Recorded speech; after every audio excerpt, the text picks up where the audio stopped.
Demokrat menilai Nasdem dan Anies Baswedan berkhianat pada kesepakatan koalisi karena mendekati PKB tanpa konsultasi dengan Demokrat. Termasuk informasi menawarkan kursi bakal cawapres untuk Ketua Umum PKB Muhaimin Iskandar. Santer sudah informasi yang berembus sejak Kamis petang bahwa Anies Baswedan bakal berpasangan dengan Muhaimin Iskandar alias Caimin sebagai bakal calon presiden dan bakal calon wakil presiden 2024. Demokrat, koalisi Anies sebagai bakal capres, marah dengan keputusan Anies dan Ketua Umum Partai Nasdem, Surya Paloh, yang mendekati Partai Kebangkitan Bangsa dan Caimin ketua umumnya. Bahkan, menawarkan posisi bakal cawapres mendampingi Anies. Tidak menduga bagaimana teman-teman Nasdem dan Mas Anies bisa di belakang kami bersekongkol membuat koalisi baru. Ini koalisi baru. Kenapa? Karena di surat perjanjiannya yang kami tahu itu adalah Nasdem dan PKB bersepakat mengusung Mas Anies dan Caimin. Ya, bagi kami ini tentu bagian dari pengkhianatan terhadap koalisi perubahan. Karena komitmen kita kan semua setara dan sejajar. Sudah ada 6 pasal di dalam koalisi itu. Semua kita komunikasikan dengan baik, bukan malah bersekongkol atau diam-diam di belakang. Dan kini ada istilah pengkhianat disematkan kepada Nasdem dan Anies.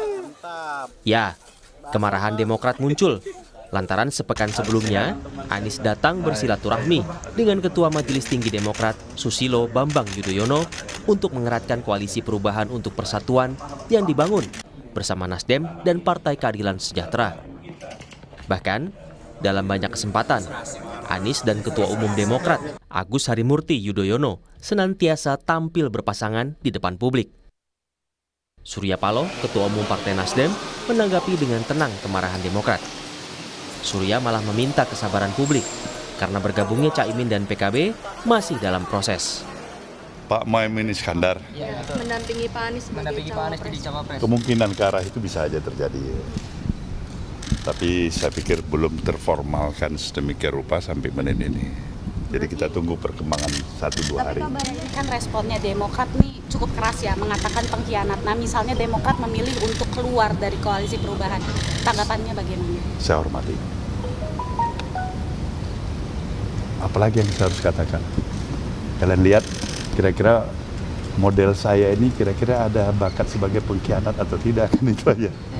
Tapi saya hormati itu. Yang juga tenang menanggapi adalah rekan koalisi pengusung Anies, yakni PKS.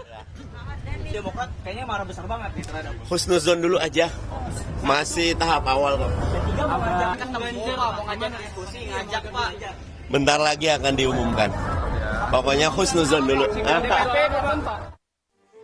Kemana arah koalisi pengusung Anies kemudian dalam 2 hari hingga akhir pekan mungkin sudah bisa diperoleh jawabannya. Tapi setelah ini, apakah masih ada kejutan dalam koalisi Pilpres? Publik masih harus bersabar hingga 25 November 2023. Batas akhir pendaftaran bakal Capres dan Cawapres 2024 di Komisi Pemilihan Umum. Tim Liputan, Kompas TV.